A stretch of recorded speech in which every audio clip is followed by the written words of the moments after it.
Our severe weather coverage continues tonight. We've seen tornado warnings and watches today, ominous clouds and heavy rain in some areas. We have team coverage with Steve King live for us in Wilkes County. Our Bill O'Neill is live in the field as well, but let's begin with meteorologist Michelle Kennedy. Michelle, right now, what is your biggest concern? Well, biggest concern is that we still have a high risk for isolated tornadoes and damaging winds coming out of the storm. We have tornado warning, watches up to the east. This is a severe thunderstorm warning. This area that you see here in orange is just ahead of our cold front.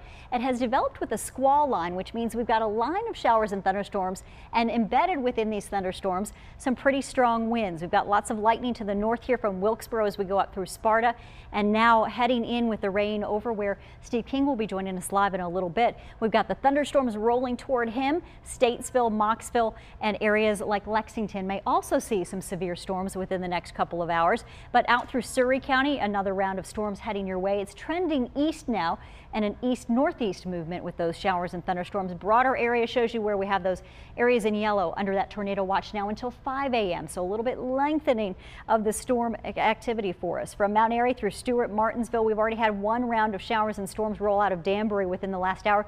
Look at the storms also blowing up over High Point and Greensboro.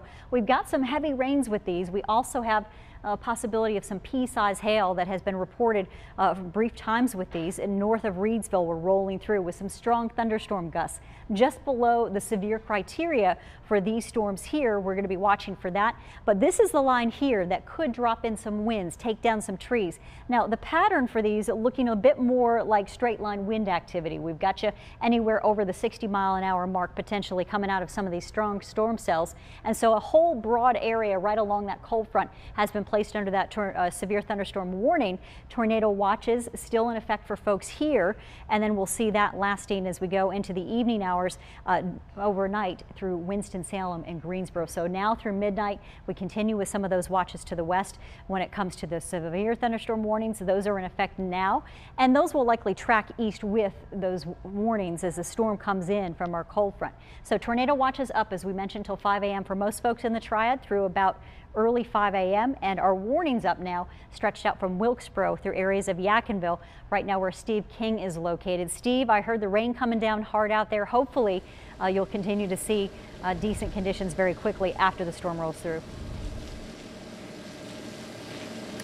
We hope so. We actually moved to Wilkesboro just now. We're on Highway 421. It's very important to note we are safe. We are covered by an awning here at a gas station, but you can really see how severe this thunderstorm is getting. The rain here is pretty evident by this rain pouring off of the awning here at the gas station. The rain starting about 15 minutes ago, and it has been getting pretty heavy. It actually slowed down just a little bit right before our live shot began. I want to show you some more of the rain over here. You can see the water collecting in this parking lot right now. It was rushing a little bit more intensely just a little while ago. The winds also have died down just a little bit, but if we look across the street, we can see some of these flags at a car dealership blowing in the wind. And really, like I said, it was a lot more intense just a few minutes ago, but it is still pretty bad out here as the rain and wind continue to hammer the area here in Wilkesboro. I want to show you what it was like in Yadkinville earlier today, though. This is footage that a viewer sent us, which shows a possible funnel cloud forming.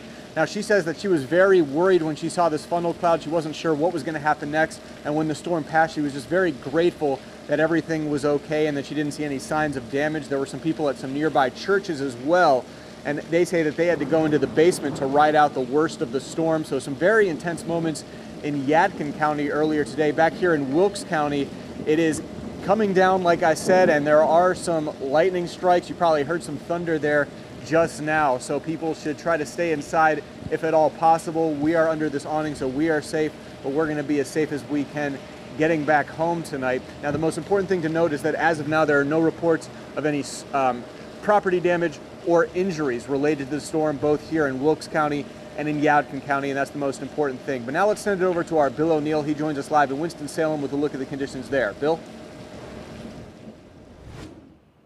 Yeah, thank you, Steve. This is going to be an unsettling night for many people as they go to bed not knowing whether or not a tornado is going to strike this area. I can tell you the advice we would give you, take your phone with you to bed tonight, the WXII weather app. It'll let you know if something is happening, whether a tornado hits. If you have a weather radio, bring it to bed. Also can be a way of letting you know if that storm were to hit later tonight while you're in bed sleeping. What do you do if it does happen? I can tell you a year ago, I have covered so many of these storms, but a year ago it came dangerously close to my own home. I don't have a basement and I didn't really know what to do.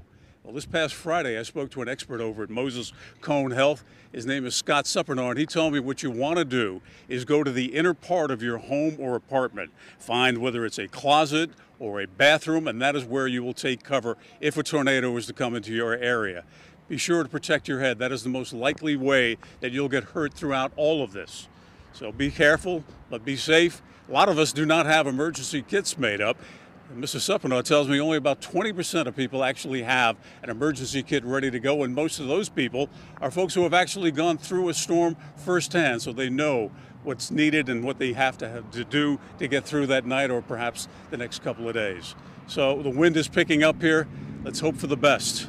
In Winston-Salem, I'm Bill O'Neill, WXII 12 News. All right, Bill, Steve, thank you for those reports.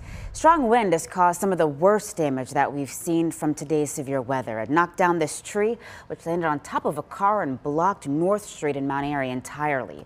One of the people who lives in this neighborhood says he saw the storm coming up quickly, and he says it didn't take long for it to do all this damage. It was a pretty steady rain, and then, yeah, just lightning struck really close to the house. I mean, we're like 50 yards away from that tree.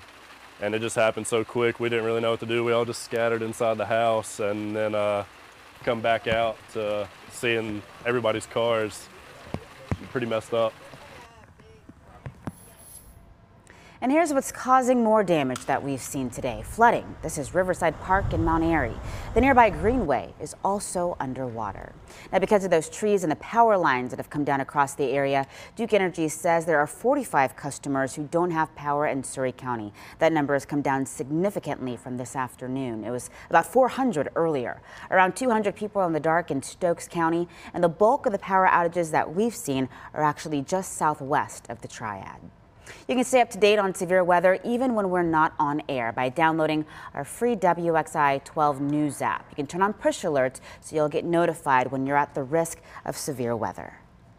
The same storm system bringing us severe weather today actually caused 8 deaths and destroyed neighborhoods across the South. You see the impacted states shaded in red. Here's where the destruction began in Texas.